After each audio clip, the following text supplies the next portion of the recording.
Bienvenidos hermanos al tema de esta semana. Dios nos llama a su reino y gloria, de la serie Dios nos llama a su reino y gloria, y en el volumen del poder del Evangelio. Damos gracias a Dios por el hablar que está trayendo a la iglesia. Nos está hablando como padre a hijos para que crezcamos, maduremos y entremos a la gloria. Dios nos está llamando a entrar en su gloria, aleluya. Al igual que hizo entrar a su Hijo a la gloria, así también, como el Hijo amado, nosotros estamos siendo llamados. El Padre habló acerca de su Hijo cuando subía de las aguas del bautismo y dijo: "Este es mi Hijo, el amado, en quien tengo complacencia". Dios quiere que también todos nosotros, los que le hemos recibido y fuimos sellados con el Espíritu Santo, le complazcamos en su reino. Dios nos ha trasladado del reino de las tinieblas al reino de su Hijo amado, para dejar de servir a ídolos mudos y servir al Cristo vivo y esperar al Señor Jesucristo en su segunda venida. Al principio de su ministerio sacerdotal en la tierra, nuestro Señor fue tentado en tres cosas. Primero, en el sustento. Segundo, mostrarse como un ser maravilloso en el pináculo del templo que gozara de la aprobación de todos los hombres, como le sugirió el diablo. Y la tercera cosa es la gloria de este mundo y no darle la gloria a Dios. Bueno, hermanos, a través de nuestro caminar en el servicio a Dios, nosotros también seremos tentados en estas tres esferas. Pero veámoslo en la experiencia de los apóstoles de nuestro Señor. Primeramente, los siervos del Señor se presentaron como dice 1 Tesalonicenses 1:5. Pues nuestro Evangelio no llegó a vosotros en palabras solamente, sino también en poder, en Espíritu Santo y en plena certidumbre, como bien sabéis cuáles fuimos entre vosotros por amor de vosotros. Entonces, la entrada de los apóstoles a Tesalónica no fue con milagros portentosos o hablando lenguas, tampoco haciendo obras milagrosas o sobrenaturales o sanidades. El poder que ellos exhibían era el poder de un vivir santo, que era un factor destacable en su predicación. Nuestro modo de conducirnos y de proceder determina si vamos a tener efecto a los que nos hemos acercado para predicar el Evangelio.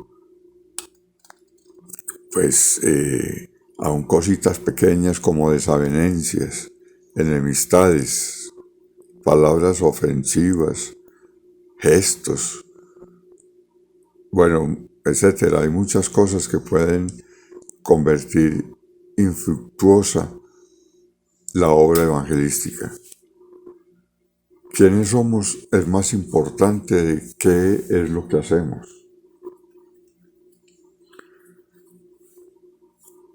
Es muy importante ser antes que hacer, porque lo que se hace cuando se es tiene impacto. Si nosotros vivimos apartados de ídolos visibles o invisibles, como vimos la semana pasada, si Cristo está vivo en nosotros, si nos gloriamos en la esperanza de la venida del Señor, sin apegarnos a lo terrenal, la verdad es que esa vida que hemos recibido nos capacita para hacer esto. Aleluya. Entonces, Dios quiere que le complazcamos. Dios se quiere complacer en nosotros. Así que recibimos de parte de Dios un dispensar, un cuidado, un aliento, como padre a hijos en este hablar que estamos recibiendo. Él sabe que necesitamos ayuda y entonces su hablar viene a nosotros como nuevos creyentes, como los que están recibiendo otra vez el encargo, la antorcha para ir adelante y que pongamos en manos de otros también el fuego del Evangelio.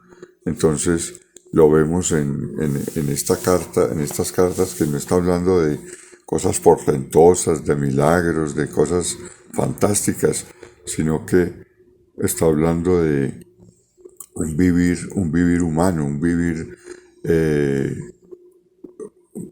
humano, pero ayudados, alentados con el poder del Espíritu. Entonces, miramos en Tesalonicenses capítulo 2, en el versículo 1, dice, porque vosotros mismos sabéis, hermanos, que nuestra visita a vosotros no resultó vana. De modo pues que la visita de los apóstoles no fue en vano, pues ellos tenían peso, tenían contenido. En el versículo 2 miramos, pues habiendo antes padecido y sido ultrajados en Filipos, como sabéis, tuvimos denuedo en nuestro Dios para anunciaros el Evangelio de Dios en medio de gran oposición. Tenían resolución batallando juntos. Estaban en un mismo espíritu, con una sola fe en el Evangelio, sin temor por la oposición o la persecución. Ellos superaban las adversidades internas y externas, como es narrada en Filipenses 1, 27, 30.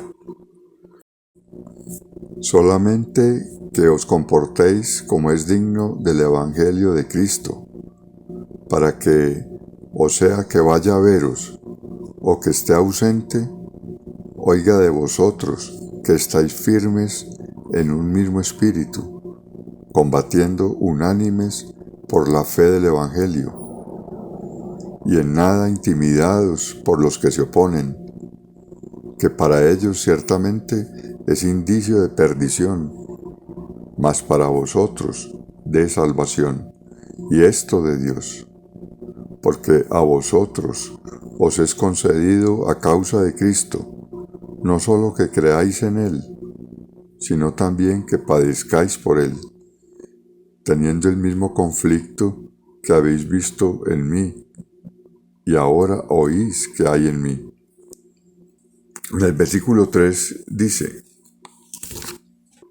porque nuestra exhortación no procedió de error, ni de impureza, ni fue por engaño.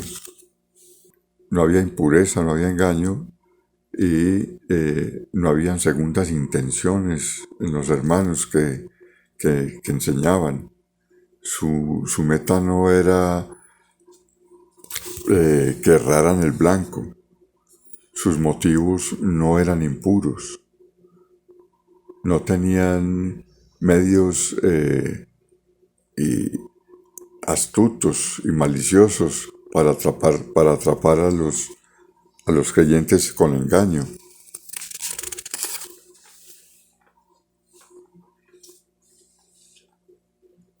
En 2 Corintios 4, 1 y 2a dice, por lo cual, teniendo nosotros este ministerio según la misericordia que hemos recibido, no desmayamos. Antes bien, renunciamos a lo oculto y vergonzoso, no andando con astucia. Entonces, en definitiva, los tesalonicenses, la visita que ellos recibieron de parte de los apóstoles fue enteramente sincera y fiel. En el versículo 4 dice, sino que según fuimos aprobados por Dios para que se nos confiase el Evangelio, así hablamos, no como para agradar a los hombres, sino a Dios, que prueba nuestros corazones. Dios tiene una manera de confiar el Evangelio a alguien y es una manera muy singular. Primero, tiene que probar para así también aprobar al que es examinado. Y esto es con el fin de que los siervos del Señor no hablen por ellos mismos, sino que hablen de parte de Dios para agradar a Dios mismo. En Salmo 26:2 leemos, escudriñame, oh Jehová, y pruébame, examina mis íntimos pensamientos y mi corazón. Y en el Salmo 139, 23, 24 dice, examíname, oh Dios, y conoce mi corazón, pruébame y conoce mis pensamientos, y ve si hay en mí camino de perversidad, y guíame en el camino eterno. Bueno, pero Dios conoce todo. El salmista está diciendo, conóceme, pero Dios lo conoce todo. Pero si ya lo sabe todo, entonces ¿por qué me prueba? Bueno, la respuesta es que sí, Él sí me conoce, pero yo no me conozco. Puedo considerarme una persona muy sincera, muy honesta, muy fiel, pero en determinadas circunstancias puedo descubrir que no lo soy tanto, que lo que yo pensaba era demasiado bueno y que ahora me encuentro en una situación como le sucedió a Pedro, que pensaba que nunca podría negar al Señor. Si era necesario ir hasta la muerte, pensaba él, iría, pero nunca negaría al Señor y vergonzosamente lo negó 3 veces. Pero en esta experiencia de Pedro vemos que él se arrepintió, con amargura se volvió al Señor y el Señor le restauró y le mandó razón. Y a Pedro, ve y dile a los discípulos y a Pedro, aleluya. Cuando Pedro fue restaurado, entonces él pudo ya ayudar también a los hermanos. Gracias a Dios por su misericordia.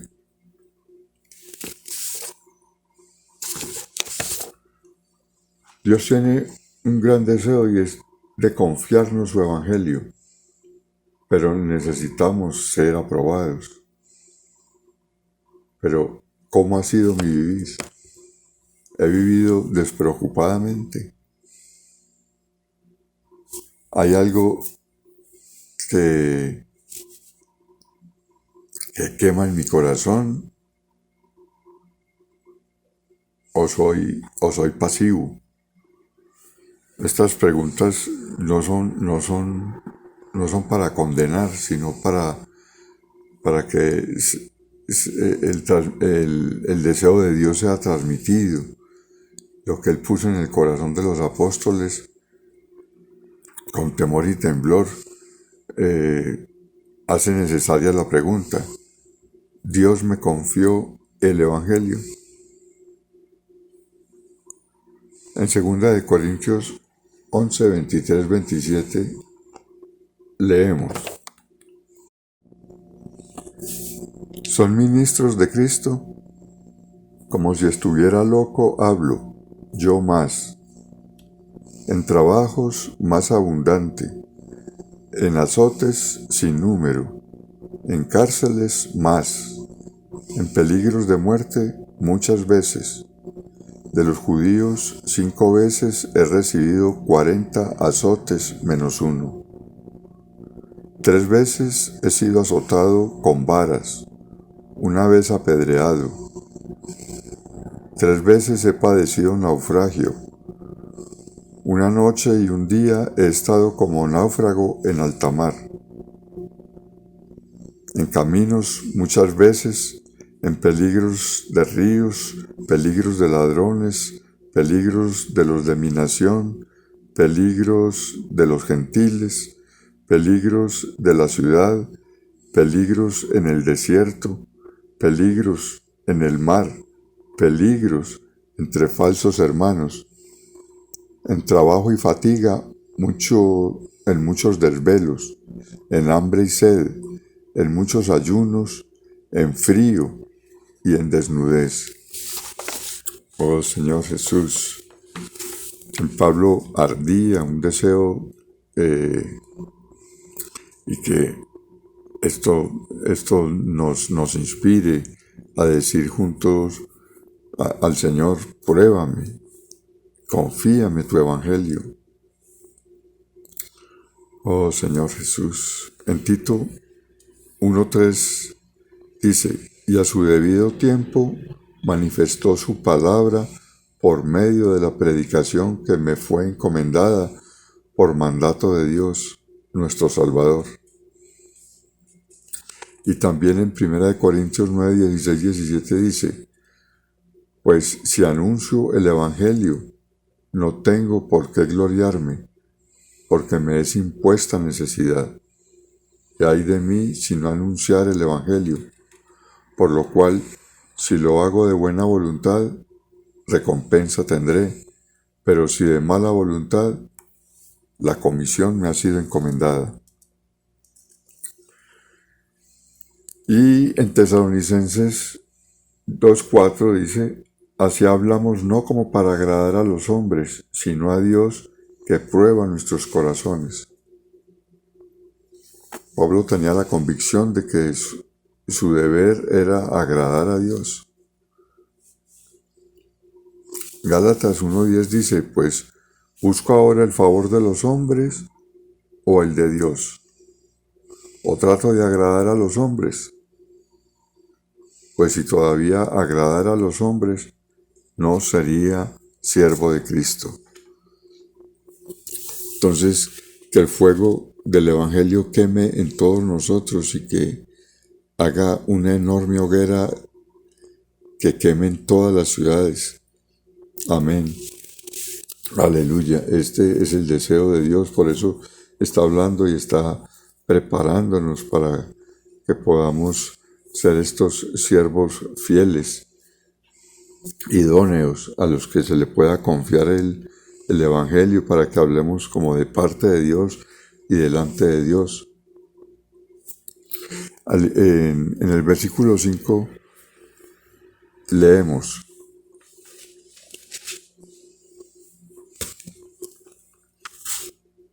porque nunca usamos de palabras lisonjeras, como sabéis, ni encubrimos avaricia. Dios es testigo. No había motivaciones impuras en los apóstoles y tampoco buscaban un interés personal al dirigirse a los tesalonicenses.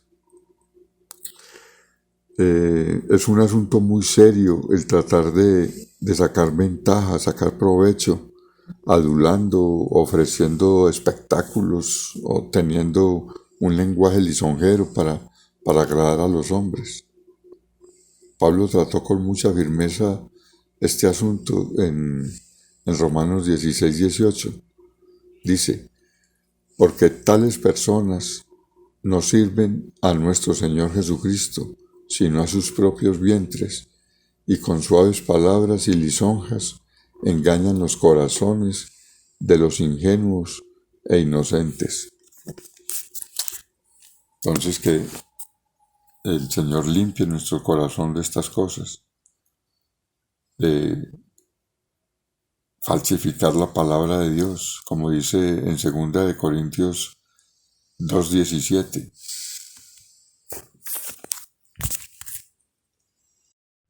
Pues no somos como muchos que medran falsificando la palabra de Dios, sino que con sinceridad, como de parte de Dios, hablamos en Cristo.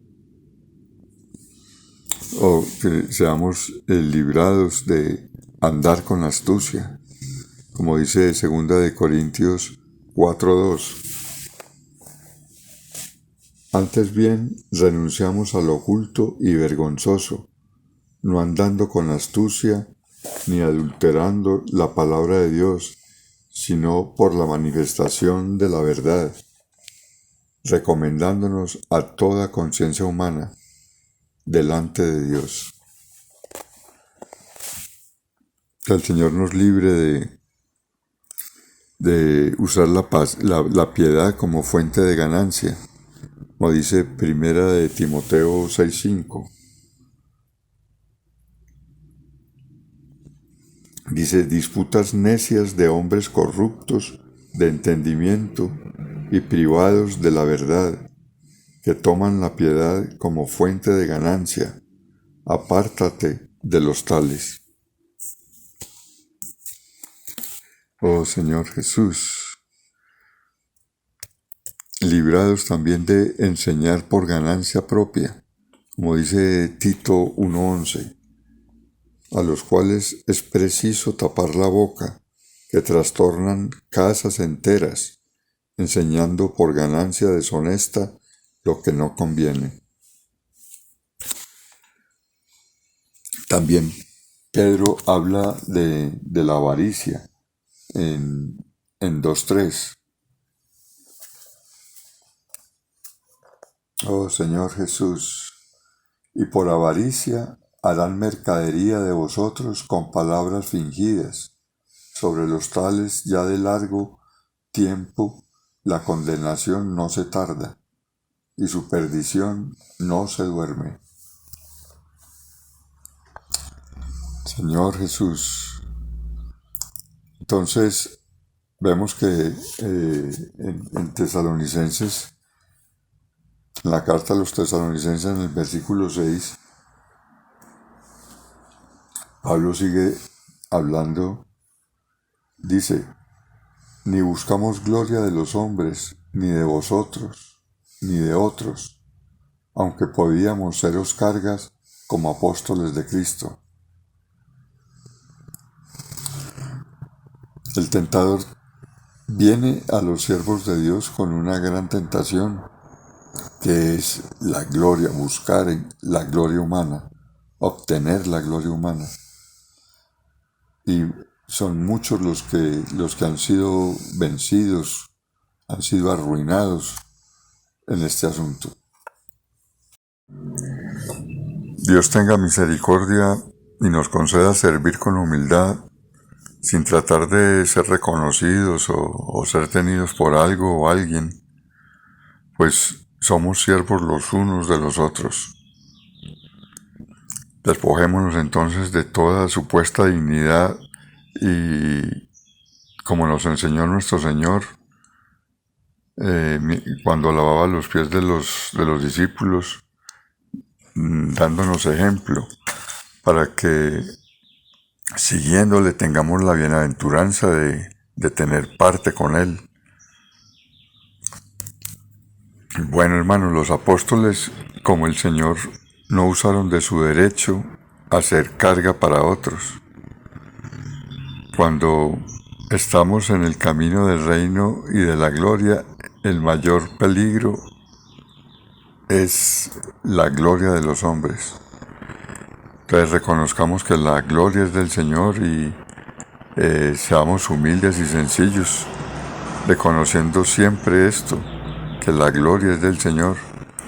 Y como dice el himno, a Dios sea la gloria, grandeza sobró, amó tanto al mundo que a su Hijo nos dio.